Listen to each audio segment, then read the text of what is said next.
Hello everyone, আসসালামু আলাইকুম। কাছে এবং দূরে, দেশ এবং দেশের বাহিরে যে যেখান থেকে আমার আজকের এই ভিডিওটি দেখছেন, আশা করছি সবাই ভালো আছেন। আমিও আলহামদুলিল্লাহ আল্লাহর রহমতে এবং আপনাদের দোয়ায় ভালো আছি। তো চলে এলাম নতুন আরেকটি দিনে আরেকটি নতুন ভিডিও নিয়ে আপনাদের মাঝে। আশা করছি আমার আজকের এই ভিডিওটি আপনাদের কাছে ভালো লাগবে। তো ভিডিওটি না টেনে শেষ পর্যন্ত দেখার অনুরোধ রইল। তো প্রতিদিনের মতো আজকেও চলে এলাম নতুন আরেকটি ভিডিও নিয়ে। তো আজকে হচ্ছে দেখেন কতগুলো ছোট মাছ, মানে এখানে হচ্ছে মলা মাছ। তো মলা মাছ কিনে আব্বু পাঠিয়ে দিয়েছে। তো মাছগুলো আমি আর আমার ভাবি দুজনে মিলে কেটেছি। তো ভাবি বেশিরভাগ কেটেছে আর আমি এদিকটায় হচ্ছে ডাল বসিয়ে দিলাম, যেহেতু এক চুলা।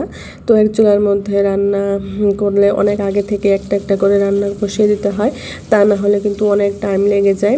তো ওদিকটায় মাছ কাটা হচ্ছে আর আমি এদিকটায় ডাল বসিয়ে দিয়েছি। তো মাছ কাটতে কাটতে কিন্তু ডালও হয়ে গেছে। তারপরে হচ্ছে আলু, পেঁয়াজ, রসুন, কাঁচামরিচ সব কিছু কেটে নিয়েছি গুঁড়া মাছ রান্না করার জন্য। আবার চাল ধুয়ে ভাতও রেডি করে ফেলেছি। আর ভাবি ওদিকটায় হচ্ছে মাছ কাটছে। তো এইভাবে দুজনে মিলেমিশে কাজ করি, এতে কিন্তু কাজটা অনেক তাড়াতাড়ি হয়ে যায়। আর ভিডিওর মধ্যে আমিই বেশি আসি, আমার ভাবি তেমন ভিডিওতে আসে না আর কি। তো ডাল হয়ে গেছে, পাতলা ডাল রান্না করেছি। আর এদিকটায় হচ্ছে আলু দিয়ে অল্প দুই একটা আলু দিয়ে আর মাছ দিয়ে একটু রান্না করব। আর যেহেতু গোড়া মাছ, ছোট মাছের মধ্যে কিন্তু বেশি করে পেঁয়াজ আর হচ্ছে কাঁচামরিচটা দিতে হয়, এতে করে খেতে ভালো লাগে। আর আমি কিন্তু ছোট মাছ হাত দিয়ে মাখিয়ে রান্না করি। তো এখানে আমি সব মশলা টশলা দিয়ে একদম হাত দিয়ে মাখিয়ে রান্না করব। আর ওদিকটা দেখতে পেয়েছেন যে জানালা অফ করে রেখেছি। আজকে বাহিরে খুবই বাতাস, আর কতদিন ধরে তো বৃষ্টি হচ্ছে। তো এখন বৃষ্টি হচ্ছে না, এখন খুবই বাতাস হচ্ছে। সেজন্য চুলা খালি শুধু বারবার নিভিয়ে ফেলছে, মানে রান্নাটা করতে সুবিধা হচ্ছে না। সেজন্য জানালা অফ করে তারপরে রান্না করছি। আর এর মধ্যে কিন্তু আমি মরিচের গুঁড়া, হলুদের গুঁড়া, ধনিয়ার গুঁড়া, লবণ আর হচ্ছে একটু সয়াবিন তেল দিয়ে দিলাম। এবার ভালো করে হাত দিয়ে মাখিয়ে নিচ্ছি। তো পানি আমার তেমন বেশি দেব না, অল্প একটু পানি দিব, এতে করে কিন্তু তরকারিটা খুব সুন্দর করে হয়ে যাবে।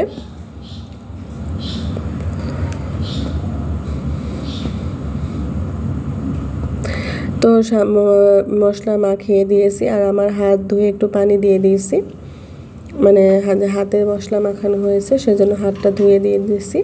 আর এখন কিন্তু জালটা লো হিটে রেখেছি, এখন খুব সুন্দর করে তরকারিটা হয়ে যাবে। আলুটাও খুব সুন্দর করে সিদ্ধ হবে, সেজন্য জালটা কমিয়ে রেখেছি। আর এদিকটায় হচ্ছে এই মাছগুলো দিয়ে একটু চচ্চড়ির মতো রান্না করব, পেঁয়াজ দিয়ে চচ্চড়ি করব আর কি। আর এদিকটায় হচ্ছে আমার তরকারি হয়ে গেছে। আর আমি যেহেতু ঢাকনা খুলেছিলাম তখন কিন্তু ঢাকনাটা গরম ছিল, আমার হাতে গরম লেগে গিয়েছে, সেজন্য তাড়াতাড়ি করে লাগিয়ে ফেললাম। আর এখন আমি হচ্ছে মাছের চচ্চড়ি করার জন্য পেঁয়াজটা রেডি করছি। পেঁয়াজের মধ্যে কিন্তু মরিচের গুঁড়া, হলুদের গুঁড়া, মানে সব গুঁড়া মশলা আর হচ্ছে লবণ দিয়ে ভালো করে মাখিয়ে নেব, এতে করে পেঁয়াজটা নরম হয়ে যাবে তাড়াতাড়ি। আর মাছের চচ্চড়িটা খুব সুন্দর হবে, সেজন্য আগে থেকে মাখিয়ে নিচ্ছি।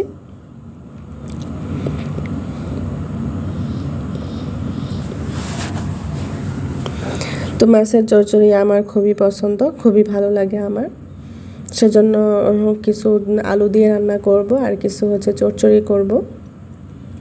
তো মাছটা কিন্তু ভালো করে ধুয়ে পরিষ্কার করে নিয়েছি। এবার মাছের মধ্যেও লবণ হলুদ দিয়ে দিচ্ছি, লবণও দিয়ে দিব।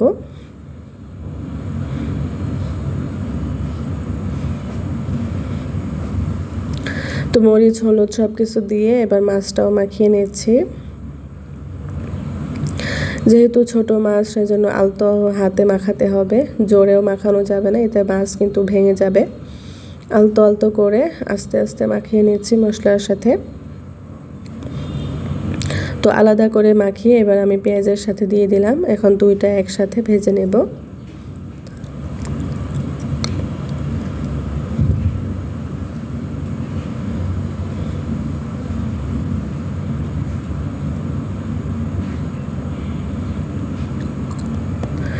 তো এদিকটা হচ্ছে তাওয়া বসিয়ে দিয়েছি, মানে এটার মধ্যেই হচ্ছে মাছটা চচ্চড়ি করব আর কি।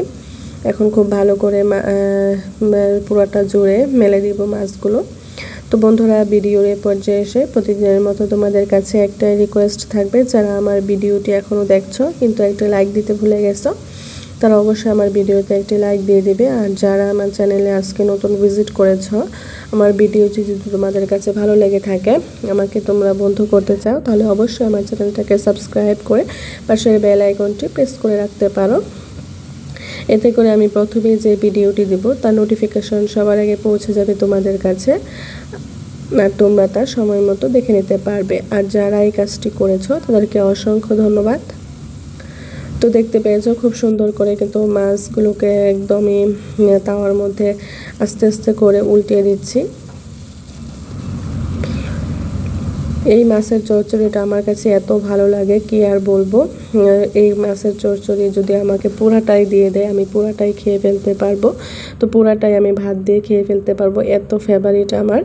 আমি জানি তোমাদের অনেকের এই মাছের চচ্চড়ি খুবই পছন্দ। তো এইভাবে মাছের চচ্চড়ি খেতে কার কার ভালো লাগে অবশ্যই কমেন্টে জানাতে পারেন। আর আমি তো বলেই দিয়েছি আমার খুবই পছন্দ মাছের চচ্চড়ি। আর এদিকটাই হচ্ছে নামিয়ে ফেলেছি, আমার মাছের চচ্চড়িটা হয়ে গেছে, কতটা সুন্দর হয়েছে দেখতে পেয়েছেন। আর রান্না করতে করতে এদিকটায় দেখেন একদম দিন আকাশ মানে মেঘলা আকাশ, এখনই বৃষ্টি আসবে, ঝড় বৃষ্টি শুরু হয়ে যাবে এরকম অবস্থা আর কি। তো বাইরের ওয়েদারটা খুবই ভালো লাগছিল, ঠান্ডা ঠান্ডা প্রকৃতি।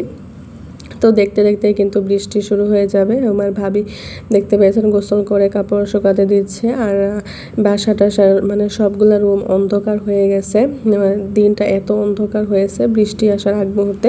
আর ওদিকটা হচ্ছে আমার ভাইজি ঘুমাচ্ছে।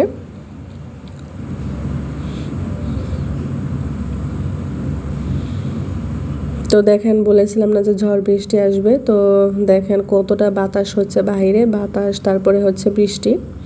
তো জানালার গ্লাস লাগিয়ে ফেলেছিলাম, তো এই জানালার সাথে একটা গাছ আছে, তো সেই গাছটা দেখেই বোঝা যাচ্ছে। আর এদিকটাই কিন্তু বৃষ্টি শুরু হয়ে গেছে।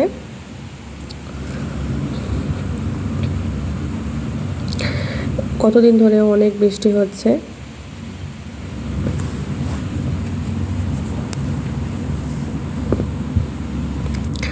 তো এদিকটাই হচ্ছে আমরা গোসল টোসল করে ফ্রেশ ট্রেশ হয়ে এবার দুপুরে খেতে বসে যাব। তো দেখেন মাছের চচ্চড়ি, তারপরে হচ্ছে আলু দিয়ে মাছ, তারপরে হচ্ছে পাতলা ডাল। তো এগুলা হচ্ছে আমাদের আজকে দুপুরের আয়োজন। তো কেমন লেগেছে বন্ধুরা অবশ্যই কমেন্টে জানাতে পারেন। আর সকালের কিছু তরকারিও রয়ে গেছে, তো এগুলো দিয়ে আমরা খেয়ে নেব। আর লেবুও কেটে নেওয়া হয়েছে। তো লেবু গুঁড়া মাছের সাথে লেবু থাকবে না তা কি করে হয় আর কি।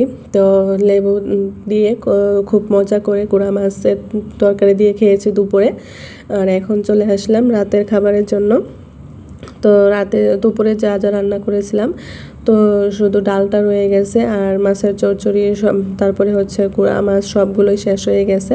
তো এখন যেহেতু ডাল আছে, তাই ভাবলাম যে তাহলে একটু আলু ভর্তা করে ফেলি শুকনো মরিচ দিয়ে। তো সেই জন্য রাতে চলে আসছি আলু ভর্তা করার জন্য। আর বাইরে দেখতে পেয়েছেন গুটগুটা অন্ধকার। আর এদিকটাই হচ্ছে আলুগুলো সিদ্ধ করা হয়ে গেছে, আর ডাল দেখেন অল্প ডাল রয়ে গেছে। আর এখন আমি ভর্তাটা করে নেব। আর ডাল আর আলু ভর্তা কিন্তু বাঙালির একদমই সেরা খাবার, খুবই পছন্দের খাবার। আমি জানি আমারও আলু ভর্তা খুব পছন্দ, আর শুকনো মরিচ দিয়ে করতে বেশি ভালো লাগে। তো মরিচগুলো উঠিয়ে নিয়েছি, এবার মরিচগুলো আগে হাত দিয়ে কষলিয়ে নেব ভালো করে, এতে করে কিন্তু মরিচটা একদমই ঝুরঝুরা হয়ে যাবে। তো লবণ দিয়ে এখন মরিচগুলোকে মাখিয়ে নিচ্ছি।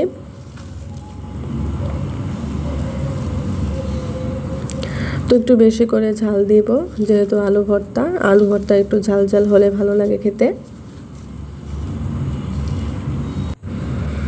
আর এদিকটায় হচ্ছে পেঁয়াজটাও কিন্তু ভেজে নিয়েছি, মরিচের সাথে পেঁয়াজটা একটু হালকা গরম করে নিলাম, যেহেতু কাঁচা পেঁয়াজ খাওয়া কিন্তু ঠিক না, সেজন্য একটু গরম তাওয়ার মধ্যে দিয়ে একটু গরম করে নিয়েছি। এবার পেঁয়াজ আর হচ্ছে মরিচ একসাথে মাখিয়ে নিচ্ছি। আর সরিষার তেল তো অবশ্যই দিতে হবে, তো সরিষার তেলটাও দিয়ে দিছি। তো এবার হচ্ছে আমার ভর্তা মাখানোর পালা। তো ভালো করে হাত দিয়ে কষলিয়ে মাখিয়ে নিচ্ছি আমার স্পেশাল আলু ভর্তা। তো আলু ভর্তা দেখে কার কার খেতে মনে চাচ্ছে অবশ্যই কমেন্টে জানাবেন। এরকম ভর্তা দেখলে তো লোভ সামলানো খুবই দায়। তো এই হচ্ছে আমার ভর্তা কমপ্লিট, আর এদিকটাই হচ্ছে আমার ডাল। তো ডালটাও গরম করে নিয়েছি। তো বন্ধুরা আজ এই পর্যন্তই, বিদায় নিচ্ছি। ভালো থাকবেন, সুস্থ থাকবেন, আল্লাহ হাফেজ।